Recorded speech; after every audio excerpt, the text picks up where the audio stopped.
Hey guys, welcome back. It's your favorite Gimp with a limp, and I am back with a little more Agents of Mayhem. I did not plan on filming it again this quickly, but I saw something and I wanted to let you guys know as quick as possible because I think it's awesome. For those of you who do buy your games online, I saw that Miniature Market is actually having this big sale going on, like up to 85% off on a whole bunch of different games. And Agents of Mayhem is actually on that list. So I think it was like $55 or some level. Like, it was a great sale going on. So if you are interested in Agents of Mayhem, definitely check that out.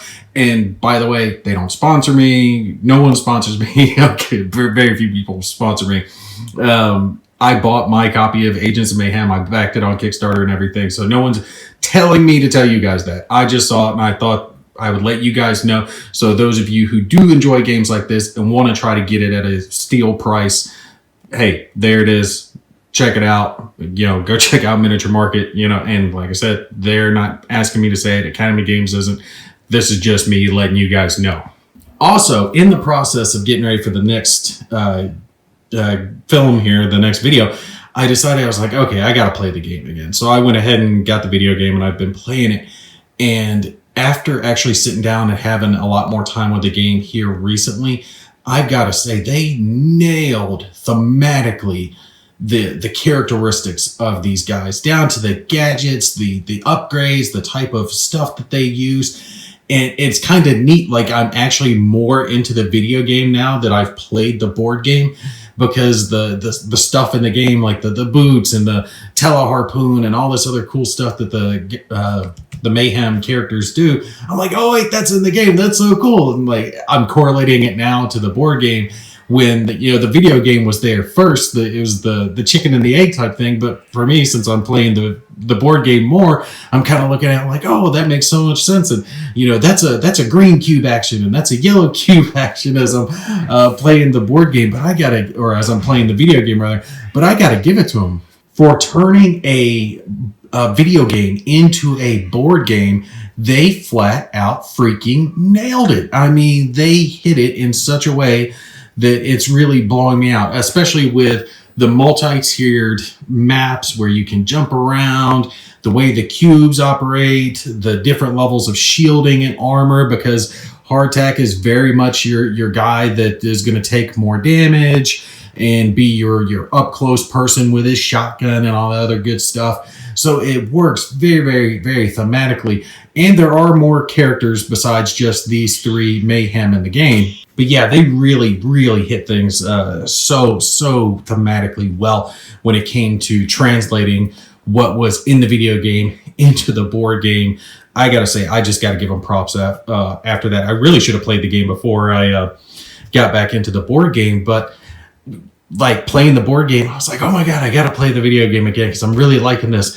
And it's getting me worked up with both. I gotta say, props to them for that. I'm going to be talking a lot more about the components. I am going to have a little gameplay in this. We're going to have Fortune do some butt kicking here in a sec. But like I said, I wanted to show you guys a couple other things. There are more Mayhem characters, and there's more bad guy characters too in some of these expansions. A lot of these were Kickstarter bonuses, but I think they're selling them as well. I really like this chick on the right. I actually just unlocked her in the game. Her name is Rama. She can't take a whole lot of damage, but she's got her like energy bow that does massive amounts of damage. She's got like good range and can like pick people off in the video game. So I'm looking forward to unlocking her. And there's a couple others there. We've got Jewel and Volta. So that's another one that has a ally card with them. She's got a little droid that works with her. And then we've got this group. There's like a head gangster guy who has a bunch of different weapons he uses, a Yakuza sniper assassin man, and then like the ninja chick. I can't remember all their names. I haven't unlocked most of these characters. Kingpin I actually just unlocked in the game last night, but the other two, Oni and what is his name? Okay, can't pronounce it. Something weird. I haven't unlocked them in the game yet, so I haven't got to try them, but I'm definitely looking forward to it. But after I unlocked Rama, yeah, I think that's her name, Rama, the bow lady in the game last night, I was like, okay, I gotta paint her up because I really want to play her in the game because she's just like so freaking awesome. Also, I noticed something else that I had missed. The game comes with these sheets, and at first I thought it was just like a biographical sheet to kind of flesh out the story for people who are interested in it, and just the upgrades on the back, right? So that is more of the advanced portion of the game, which I haven't showed you guys yet, but this has a lot to do of, again, correlations between the video game with the dark matter upgrades, the Legion tech upgrades, things like that, that you can get, which I haven't unlocked or done any of that stuff in this game, but that those tokens go here. We mentioned that earlier on. But something I had missed on the front side, they were nice enough to include on these sheets, is these weapon abilities, descriptions of them, and exactly what they do. So when we were looking over here, right, Dr. Babylon with his weapon abilities, right there, that first ability, I wasn't sure on whether that aimed hit needed to be aimed to gain the extra bonus. Well, this describes it, and it doesn't. When Dr. Babylon attacks with his dark matter crystal scepter, aimed or unaimed, each aimed hit result also inflicts additional hit result. Awesome. And each one of the characters has one of these little biographical sheets, which, you know, gives their little stats, all their bonuses, their upgrades on the back, and then lists down their weapon abilities. I can't believe I had missed the weapon abilities. I'd seen everything else on these sheets, and, you know, especially this, but since I wasn't paying attention to this portion just yet, I was going to cover that when we got into solitaire module stuff. I had missed this weapon ability thing, but that is there for everyone. So just in case when you're playing the game, right, and you're looking at these things and you can't quite remember, okay, does this mean what as far as getting extra hits or extra bonuses? It's all spelled out for you here on each one of them for whatever weapon abilities they have. Like Fortune and Glory, we're getting ready to do hers. I'm not going to read out everybody, but I'll read out hers since she's getting ready to activate. When Fortune attacks a Legion unit that has a stunned status marker, so that's what that little icon there means, is stunned, and it means this unit has it, and that little symbol is Legion. All right, so when she attacks one that has the stun marker with her pistols, she rolls an extra die that matches the color of the attack range. So basically, she just gets an extra die if the opponent is stunned. Awesome. Weapon ability 2, if Fortune has an attack up status marker when she attacks with her pistols, she must, not may, must pay a yellow tech action cube if she can. The attack is still made even if she can't pay. So that's a good deal for her. But basically, this means that if she has an attack up, which gives her a flat attack bonus, those 2 upgrades when we were talking about the dice in the previous video, she must pay that extra cube. But ability number 3, that's where this comes into play. After Fortune makes an attack with her pistols, she gains an attack up status marker. So the first attack she makes gives her the attack up ability, which is great, but it's after, so it's not helping her on her first one. But she'll have it on her next attack as long as, you know, the card doesn't take it away from her. But if she does have that attack up ability, it's going to cost her more to make her attacks if she has the ability to pay for it. So awesome that they included these sheets into the game. Can't believe that I missed this little blurb here for each one of them. But these are included for every one of the characters in the game. So awesome that they have this, because the symbols here, it can get a little confusing if you are new to the game. Like I said, after you've been playing it for a little while, it'll flow. It's like you're reading hieroglyphics. You get used to it. But when you're first starting out, and it's great to have this little descriptor here to tell you what everything is. And then, of course, all the upgrades listed down on the back and what all of those mean. Because, like I said, they'll start filling in up here the upgrades that they get, which again is thematic with the game. God, it's so great. I gotta give them props. They really did good as far as this is concerned, correlating what the video game is to a board game form. I don't think I've ever seen a board game do this good of a job taking a video game and putting it onto the table like this. I really got to give them props for that. And of course, I love custom die. I will almost always back and support a game that has custom dice because I love dice and I love custom dice. It's so much cooler than having just generic D6s, especially if they have something besides D6s, D8s, D12s, whatever. But custom ones, I love them.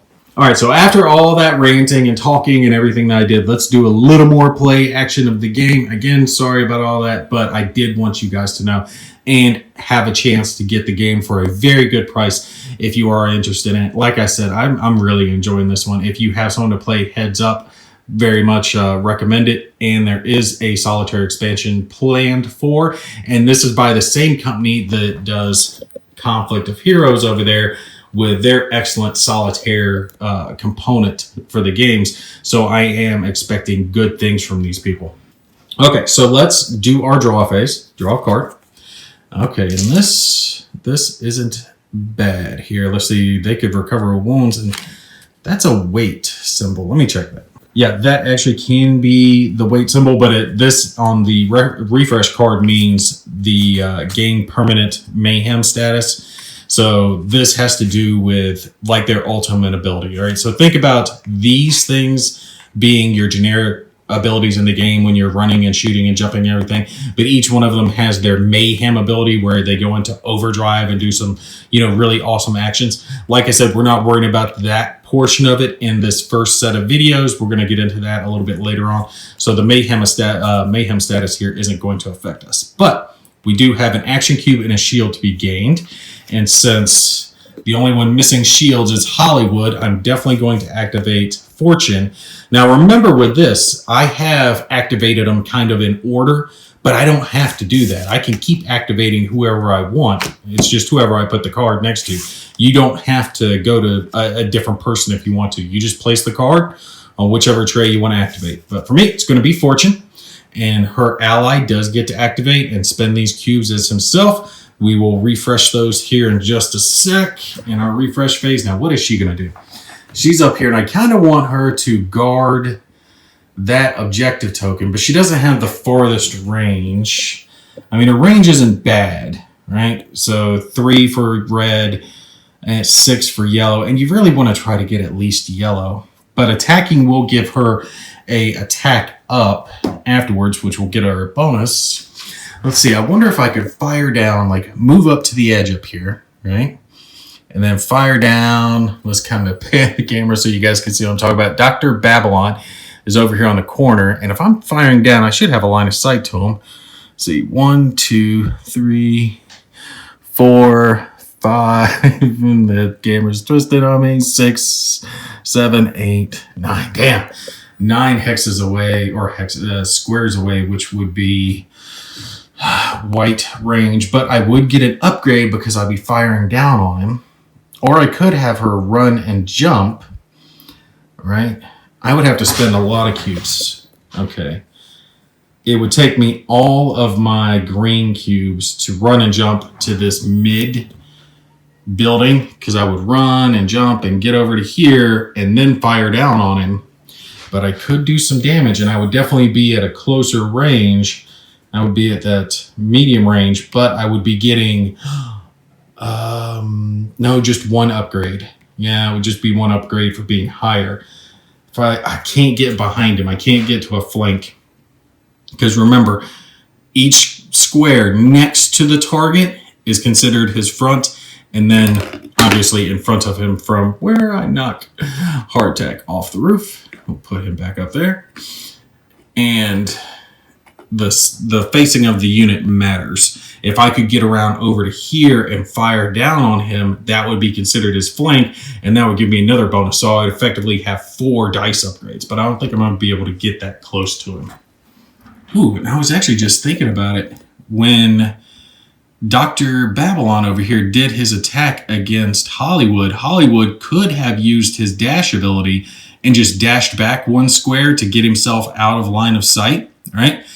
And then Dr. Babylon, oh no, I think Dr. Babylon still would have had a line of sight because you trace from corner to corner, and you can trace a line of sight along an edge wall. So yeah, he still would have had line of sight.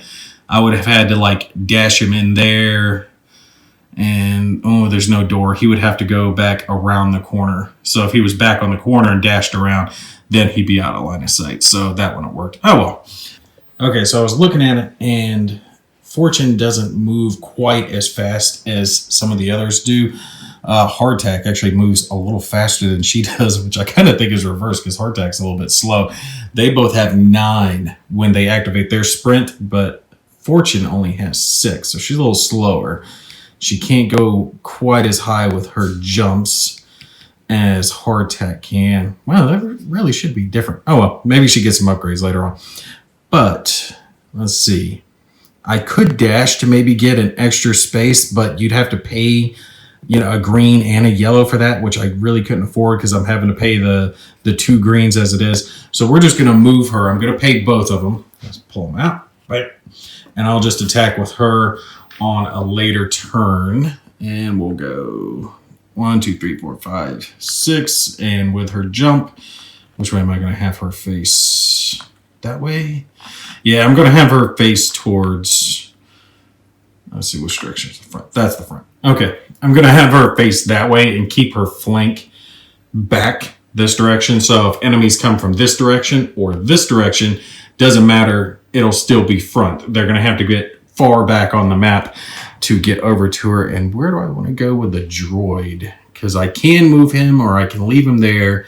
We still have control of this. Legion would have to get someone up here to gain control of it. So maybe if I just kind of keep her over here, move her forward 1 more, because right now she can't see to fire down since she's in the center, but she is in cover. So if someone were on like this rooftop firing at her or over here firing at her, she would get some cover save from that.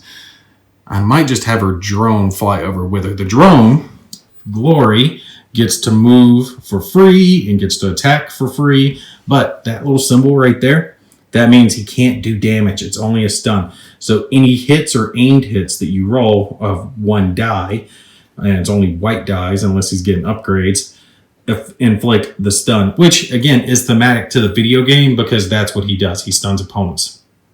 So he's really not overly effective, but it gives something else for them to shoot at. But being stunned is a bad thing, so they definitely don't want that to happen. But he effectively can go 5 squares in whatever direction, unlimited up, down, and all the other good stuff. So let's see, 1, 2, 3, 4, 5. Oh, I'd be on the ground. He'd be close. Well, maybe I'll just move him over and then fly him across to her. We'll go ahead and bring him all the way down. We'll go 5 squares. He'll be down here on the ground and do something on the next turn, and maybe he'll prevent some of the Legion coming from that way, but at least he's kind of sticking with her just in case she needs him. Okay, so we've completed her actions. I'm not having her do anything else. She could fire, maybe hit that trooper over on the far roof over there since they are on the same level. The only problem is that would be pretty much the extent of her range if she had him in range. Plus, he would be getting a combat bonus because he has the red in front of him. So he's got a cover save effectively.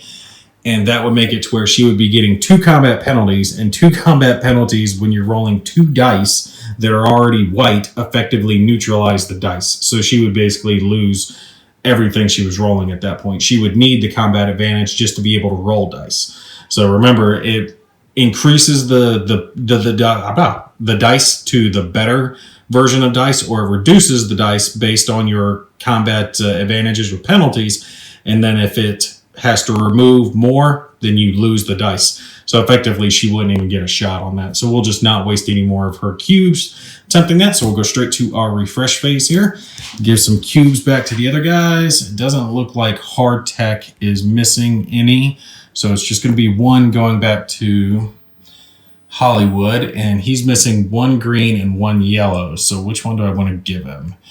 Well, it takes both to conduct his attack, but it takes green to move, so we'll give him his green back just in case, because he'll still have some yellows to conduct some attacks, but greens to move as well.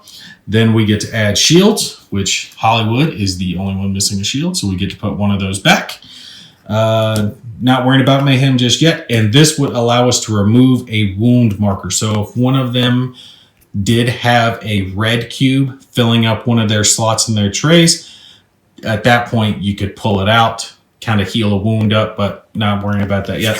Still haven't had a status symbol. So if we did have a status marker symbol on one of the, or this card rather, both of these would have come off of Hollywood, but none showing yet. So Hollywood does keep his advantage. He's still faster, but he is attack penalty down right now. Sorry about that. So he would incur a penalty. The player aid here showing the attack penalties. So he would lose 2 bonuses on his dice straight off the bat. All right, and just to try to keep things even real quick, we're going to do one more quick round for Legion. I already have an idea of what I'm going to do with them. They are drawing this. They're getting a cube, a shield, and another reinforcement token, but I really want to activate this back tray so they won't be able to get that reinforcement token, but that's all right. They'll be going here and they can potentially get a swarm trooper back later. We're going to activate one of our hell troopers and put my finger over the camera. By activating this swarm trooper, I'm doing the reposition and the dark matter rifle, so they're going to get to fire, but the dark matter rifle allows up to 2 extra troopers to fire, okay? They only get 1 dice when they fire, which isn't very good, but you can kind of swarm them up so you're effectively getting more dice because you're having more of them fire. If they're firing at the same target, you kind of get what I'm saying there. So 1's coming on the board. I'm giving him the reposition ability, so spending the green for that to give him 9 more movement points and some jump and some upward mobility. So we're going to spend that, a green and a yellow for what they are doing. He's coming onto the board with, remember, a free 3 movement points just for coming on the board as a free add-on action. So he's effectively got 12 movement points. He's good to get where he needs to be. So 1, 2, 3, 4, 5, 6, 7. We're going to have him in there. And these 2 are going to fire. And I'm thinking I should probably focus my fire there, or I could fire down on him. Ooh, well, they both get cover, but at least this one would get an advantage. So he would be getting an advantage there. He doesn't have a line of sight to Hollywood, but he does to her. Their range is up to 16. Okay, so their range is actually pretty decent. 5 for red, 10 for yellow, and 16 for white. So he's definitely got her in range. Let's check this back eye. We'll have him conduct his attack onto Fortune. Actually, if that's at white range, he's not even going to be able to roll dice. He could attack Hollywood maybe, or not Hollywood. No, he won't be able to attack him because he'd be incurring penalties for firing up. So, it's going to have to be her. Let's see. 1, 2, 3, 4, 5, 6, 7, 8, 9, 10. He is exactly at 10. So he can fire yellow and incurring the penalty. Oh, no, because it's 2 penalties and he only gets 1 dice. If he had 2 dice to roll, he would be able to still roll a dice. But as it is, right, taking a yellow die and then downgrading it by 2, you're going to take and downgrade it to a white, and then you're going to downgrade it to gone. So he doesn't get to actually perform his attack. Oh, that sucks. I really thought he was going to be able to get that attack off and fire at her, but that's all right. We'll just have this one fire down onto Hollywood since he's at a close range. Let's see, he's 1, 2, 3, 4 hexes away, which is red, and he's getting bonuses. He's getting 2 bonuses for being up, but those are going to be negated by the 2 bonuses of Hollywood being in cover, because remember, his closest corner to his closest corner is red. So you're drawing from here to here, which means he's going to be negating that height bonus that he's getting. So he's getting the cover bonus, he's getting the height bonus, which negates it. So he's effectively rolling 1 red dice. But hey, it's better than rolling no dice like dummy back there is rolling. All right, so let's grab our die here. And do I want to aim it? Oh, they don't have a whole lot of cubes, so I'm going to just go with a regular die and not try to aim it. because it's a lot of guys spreading those cubes around. So see what he gets. And what the hell symbol is that? I think that is the special symbol. Yep, that is the special symbol. Spend 2 special results to remove a wound cube from a unit whose attack deals at least 1 damage to a unit. It can be used to pay for special effects, but there is no special effect for those guys. It's often surrounded by another die result. So yeah, unfortunately, that is not going to do anything for him. He didn't get a couple of special results. There's no wounds to remove or anything like that, so he was really needing a hit or a push or something. So, oh well, that attack did not do anything for him. But I could potentially move this guy up because now they have control of this. So I can try to move them up and group them, because I'm kind of learning that's what I think the Legion troops need to do, since they die off quick and, you know, they don't really work that well on their own. They can be picked off. They need to be kind of grouped up so they can focus fire and try to pin down the Mayhem guys. So looking at our card over here, 1 cube, 1 shield, 1 reinforce. And Dr. Babylon's the only one with shield, so nothing to gain back, but he can gain back a green cube. Since he only has a slot for 1, he definitely wants to get that back. And this board is not missing any cubes, so nothing to gain, but they can gain a reinforcement cube, and we'll go ahead and give them another green so they can buy another swarm trooper. Okay, and just like that, we've got done with their turn, and we will pick back up with the next Mayhem turn in the next video. Like I said, I know this first part of this video was a lot of explaining and talking and stuff like that, but I wanted to tell you guys about those things so you could take advantage of them if you wanted to. All right, if you guys have any questions about the game, feel free to put it down below. Y'all take care. I'll catch you in the next one.